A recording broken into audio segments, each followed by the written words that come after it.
इस वीडियो में हम बात करेंगे कि शुगर के मरीजों के लिए खाने में क्या क्या ऑप्शंस हैं। इस एक बहुत ही अच्छी ऑप्शन जो शुगर के मरीज अगर खाएं तो उससे उनकी शुगर बढ़ेगी नहीं और उल्टा कम होगी।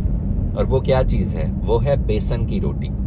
बेसन की रोटी बनाने का सबसे आसान तरीका ये है कि बेसन आपको पता है बेसिकली पिसे हुए काले चने होते हैं, तो वो बेसन आपने ढूंढना है जिसमें चने छिलके समेत पीसे गए हों।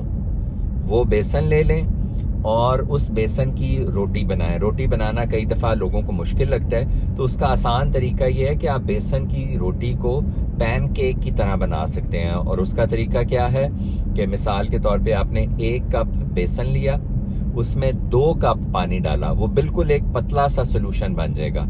उसमें थोड़ा सा ज़ीरा डालें, थोड़ा सा नमक डालें और थोड़ा सा धनिया डालें। ये सारी चीज़ें डाल के तवे पे या आपके पास कोई भी स्किलेट है या कोई भी फ्राइंग पैन है, उसको गरम करें, उसमें थोड़ा सा तेल डालें और उसके अंदर इसका थोड़ा सा एक मिक्सचर डालें, इतना कि जो उस तवे के या पैन के ऊपर एक पतली सी लेयर में फैल जाए।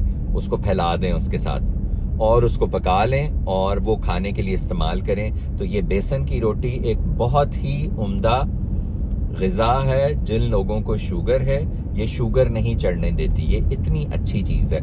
और हाँ, एक चीज़ मैं भूल गया था, जब आप ये मिक्सचर बना रहे हैं तो बेसिकली 1 कप मैदा, 1 कप बेसन, 2 कप पानी, थोड़ा सा ज़ीरा, थोड़ा सा नमक और 1 टेबल स्पून किसी भी ऑयल का उसमें डाल लें। ऑलिव ऑयल मिलता है तो ज़बरदस्त है, वरना आप सरसों का तेल या कोई और भी ऑयल यूज़ कर सकते हैं। उससे ये होगा कि नरम रहेगी रोटी और खाने में आसान होगी। इस बारे में कोई सवाल हो तो पूछें, I will try to answer. Thanks for watching.